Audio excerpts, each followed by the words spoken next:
they could not inform us is what kind of color did they use to get this real sky blue color. The stone figurines found from 20 meters down to even 50 meters. Professor Pittoni always took some organic material from the finding place, and the age dating of those stone artifacts are from 2,500 years up to the oldest one, 17,000 years. Here you have a granite stone, so-called nomoli, stone nomoli, with very nice encarving. Here you have a man sitting on an elephant, as there are also the legions of giants all over Africa. You know how big is an elephant. It's a wonderful stonework. It's very hard and very heavy. There are also some artifacts showing half human or human with the head of a reptile, holding a kind of pot in their hand, and they could put something inside this pot, and also on top of several nomolis there is a hole for putting something inside, and most probably they were used for ceremonies. Here you have a kind of animal. It looks like a dinosaur, and when Professor Pittoni found this statue, it was making a strange noise, so he opened the statue and they found inside the small black ball you can see on the bottom of the statue, and this was iron material. When we did the research on this artifact, and especially on this metal ball, next morning the professor called me and told me that somebody must have done a bad joke to me. I asked why, because the result of the research was this metal material is chrome steel, and chrome steel was found first time at the beginning of the 20th century in Austria. That means it was impossible inside a statue with the age of approximately 17,000 years. But when I called immediately Professor Pittoni, he was laughing and he said, "I'm a geologist. If a statue is making a strange sound, I do not open it just right away, but I did several X-rays, and you can see here on the right picture one of the X-ray photos, and you see that inside the closed statue already the round ball, the chrome steel ball, was existing. On this X-ray photo you can see exactly, and also Professor Pittoni saw that this statue in former days already was opened but perfectly closed again, and he called a specialist who opened it exactly concerning this photo, the small stone ball which was closing the hole inside, and you can see that the metal ball was already existing. Some of you might have watched several pictures, photos on the internet of giant skeletons found in desert, in India, in China and other places. Most of those photos were competition photos to present Photoshop. Perfectly done. I also was quite impressed when I received first time one of those photos, but these photos I'm showing you now, they are definitely not coming out from a Photoshop competition. These photos are real skulls and skeletons. This skull was found in a tunnel system underground in Colombia. The skull is dated up to 11,000 years.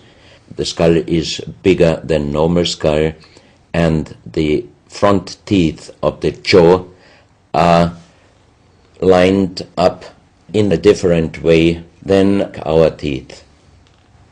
Something that occurs to me here is that there's a very strong, pronounced jaw. It's a very prominent jawline, very prominent chin. And here you see a photograph that was shown to us by a Project Camelot insider. Now, this isn't a real photograph. This is a scene from the old Arnold Schwarzenegger movie Conan the Barbarian. And what you're seeing here is a special effect on the actor James Earl Jones. The critical thing here is the shape of the jawline. Our witness, who had spent time with the Anunnaki in real time, in the present day, said that one of the things that characterizes them, besides their size, which he says was 8 or 9 feet tall, he said they're very large and they're very strong and they look larger than that. But that's round about their height, which matches exactly the 2.6 meters that Klaus has been talking about. He said it's a very prominent, strong jawline, and this is what strikes me about these skeletons, these skulls here that we're looking at right now. Didn't know. No, you need to know this. Back to Klaus. So once again, here you have a very old photo done in a museum in La Valletta in Malta, and it shows several long skulls, and the explanation is deformed skulls, but they are very long, going to the back. This is one of several very, very strange skulls.